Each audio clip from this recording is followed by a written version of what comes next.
making chicken white handi. So let's get into it. So here I've got everything that we'll be needing. Preferably you should have a handi, which is earthenware basically. And I'm gonna turn up the heat so it gets warmed up. And I've got these ingredients and they're all in order. So I'll be using wooden spoon. Basically saying it gives more flavor and is nicer to use. I'll be using a lid. And first of all, we'll be needing some oil. I've mixed butter with it because it gives a better flavor. Then I've got the boneless chicken. I've got some salt and zira and cumin. And this is garlic ginger paste.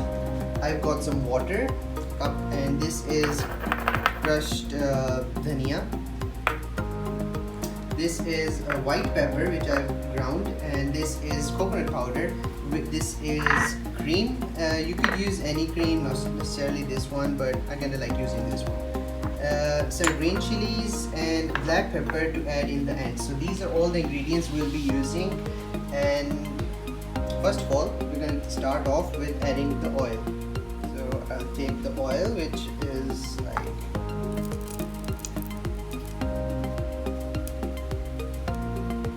a tablespoon of cooking oil and like a tablespoon of butter mixed. I'm gonna wait it to get warm and melt. So as you can see, the butter and the oil has warmed up. Now I'm gonna add the chicken pieces.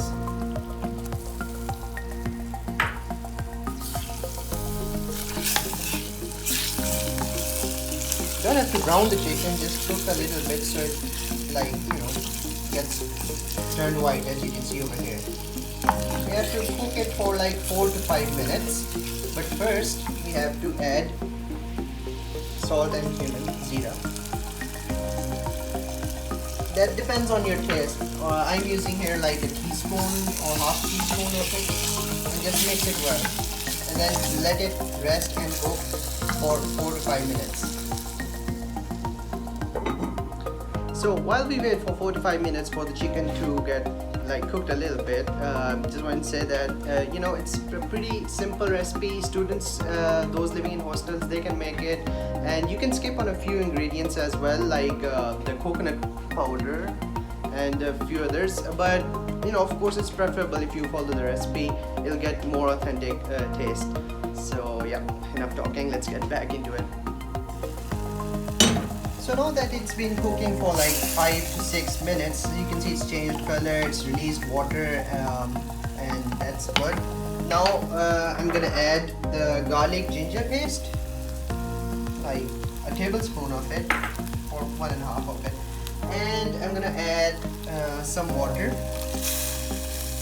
like half a cup. That's right, around about 150 ml, and I'm gonna mix it in.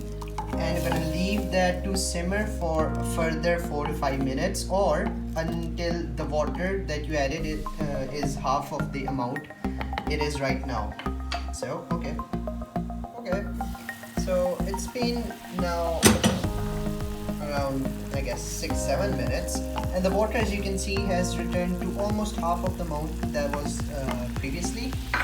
Now we're going to add into this ground dhania,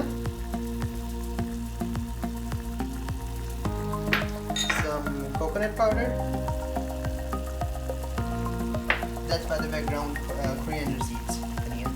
Anyways, this is white pepper. I'm gonna add just about that much because don't want to overtake the flavors of the cream and the richness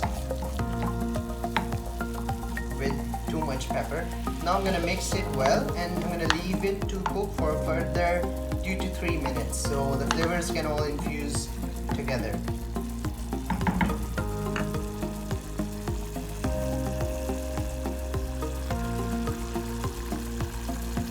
So it's been 2 to 3 minutes. I'm going to reduce the heat because whenever you're cooking with white ingredients, cream, you don't want to burn it. So now I'm going to add the cream,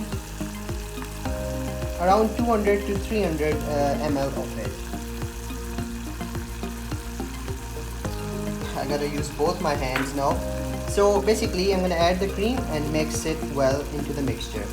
All of the cream has been added. Now we're just gonna mix it in, and well, as soon as you do that, you start to see what a beautiful dish, creamy and rich it starts to look like, because the sweetness of the cream gets mixed with the chicken and the spices and the salt you added, and you can already see it looks pretty amazing.